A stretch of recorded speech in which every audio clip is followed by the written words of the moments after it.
This video represents the end-all in cooking, specifically Mexican cooking. And now imagine spinning a basketball on your finger there, and there's always a balanced epicenter, and there's nowhere else that, you're not going to improve on this. For example, that's my world's best salsa. Now, the father company to Chipotle, the world's best Mexican company, some guy walked in there one day, probably me. And anyway, I walked in there, and I mean, somebody walked in there and told them, hey, just add salt and lemon to your salsa, and you're not going to have the world's best salsa, but you are going to have the world's best salsa.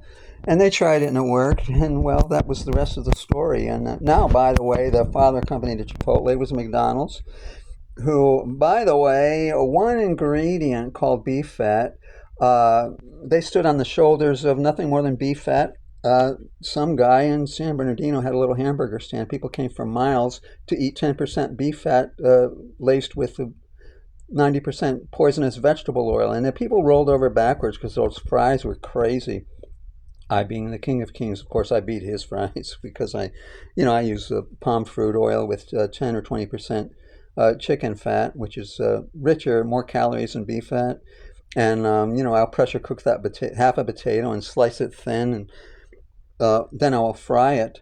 I'll pressure cook it 3 minutes, fry it in there until bright orange, and it's a rich, flavory, soft mashed potato consistency inside with a, oily, delicious, bright orange, crispy skin. So anyway, note to future self, here's how you made this. Now, I made the identical ingredients yesterday, and I could not eat it. It was disgusting.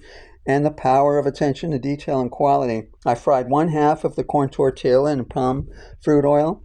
I added cheddar, greens, tomato, and 1 spoonful of my world's best salsa. Now for mine, I use that's a free North American lemon, grows worldwide, Canada, Siberia, Australia, South America. It's called sumac berries. Dry it in the full sun, and then sprinkle the powder on and I put the powder in there with water and huge amounts of salt, and I had Frank's hot sauce laying around, threw that in there. Now from the greens, I use a hot pepper, sweet pepper, whatever greens you got growing in your yard. I use dandelion, poke, fennel, lamb quarter, marjoram, and epazote, and dock, which is a lemony kind of an herb.